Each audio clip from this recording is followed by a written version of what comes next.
ketgan bo'lsa bir kun ketdi. Bir kun. Endi u odam ishlashiga borib, unda 3 kun, 4 kun ketadi. Ya bunga sal torlik qilib qoladi, aytmasizda. Ustalarning ishini tez, oson va eng muhimi yanada sifatli qilib beradigan, shu bilan birgalikda uy egalarini cho'ntagiga ham ancha foyda olib keladigan mahsulotimiz o'rnatilgan obyektga keldik. Assalomu alaykum, Dilshod aka, yaxshimisiz? Salomatmisiz? Bu biz aytayotgan mahsulotimizni ushbu obyektda Dilshod aka boshchiliklaridagi jamoalari birgalikda montaj qilishgan. Dilshod aka, endi qilingan ishlarni birgalikda tanishib chiqamiz. Ketdik. Har bir obyektda eng muhim qismi, boshqacharoq aytadigan bo'lsak, yuragi bo'ladigan qismi bo'ladi. Albatta bu kotelnik. Dilshod aka, endi kotelnikka kiramizmi sekin? Tanishtiramiz. Bismillah. Dilshod aka, birinchi beradigan savolim, bu kotelnik necha kvadrat joyga qilindi va qanaqa uslubdagi isitish tizimlari bu yerda montaj qilingan? Bu kotelnigimiz 280 kvadratga mo'ljallangan. Lichuvay sistema. Shunga mo'ljal qilib yig'ilgan kotelnik. Dilshod aka, bu yerda mana hozir kotelnikda ikkita kotel ko'ryapman. Avvalo kotellarning kilovatlari haqida ozgina ma'lumot berib o'tsangiz va nima uchun ikkita kotel bu yerda o'rnatilgan? Hop.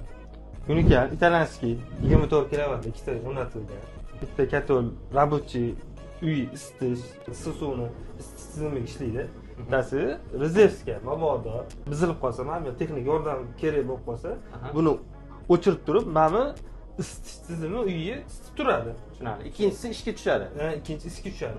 Shu maqsadda qo'yilgan. Agar bitta o'rnatganimizda-chi, bitta katta kilovatli o'rnatganimizda-chi? Bitta kotel o'rnatilgan, agar mabodo mana texnik yordam bo'lib qoladigan bo'lsa, texnik yordam ham 2 soat 3 soat davom etadi. U mobaynida uyda suvib ketib qolishi mumkin. Kotel ishga tushgunicha, shuning uchun yordamchi kotel qo'yganmiz. Tushunarli. E'tibor berganingizdek, bu obyektga kondensatyorni kotel qo'yilgan sababi zamon talabi, energiya bo'yicha ham ekonomika, past gazda ham ishlab beradigan anaqa funksiyalari bor bunda. Tushunarli. Ya'ni uy egasining cho'ntagiga ancha foyda bo'ladi. Shunaqa. Zo'r.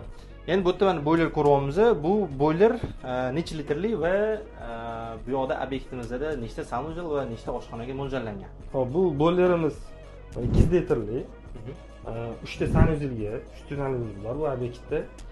Bitta zimniy kuxnamiz bor, bitta letniy kuxnamiz bor. Shunga mo'ljallab qo'yilgan boilerimiz bu. Xususiy boilerimiz.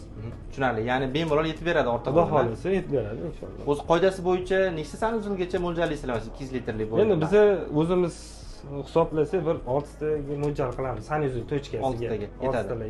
Kuxnyadachi? Kuxnyaga endi ko'pda kichkina bo'ladi-yu bo'ladi shu hisobiga. Kuxnyaga ko'proq yetkazib bera oladi. Asosiy sanuzelga mo'ljallangan kuch.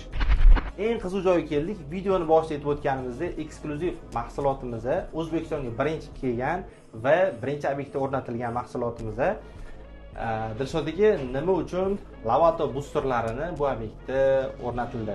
Bu booster haqida ma'lumot bersam, menga eng yoqqan joyi, mana turib ходовойлari qulay, keyin chistotli nasos, keyin mana bu ham zo'r fishka bilan yaratishgan ekan. Ichida termometri bor, krani ham ichida ekan. Keyin mana bu обратный klapani ham birga ekan, komplektatsiyasi chiqqan ekan. Keyin bu izolyatsiyalari ham yaxshi ekan. O'zida qalin, sifatli chiqarilgan ekan. Keyin mana yopilishi ham qulay ekan.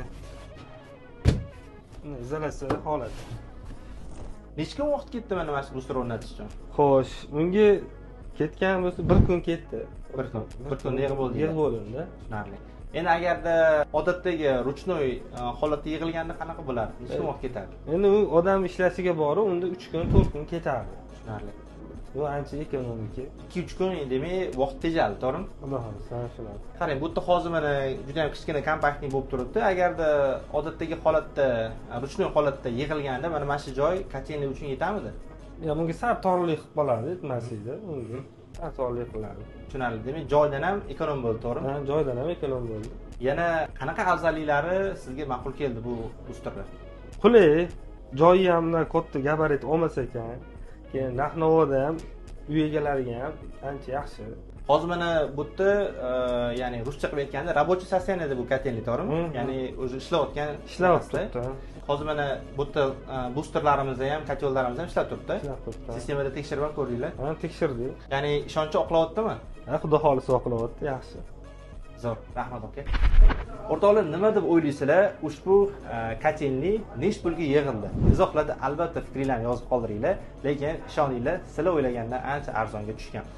Albatta bu mahsulotlar bo'yicha yana o'zingizlarni qiziqtirgan savollarni izohlarda yoki bo'lmasam ijtimoiy tarmoqlardagi sahifalar orqali bemalol yozsanglar bo'ladi. To'liq ma'lumot berishga harakat qilamiz. E'tiboringiz uchun rahmat.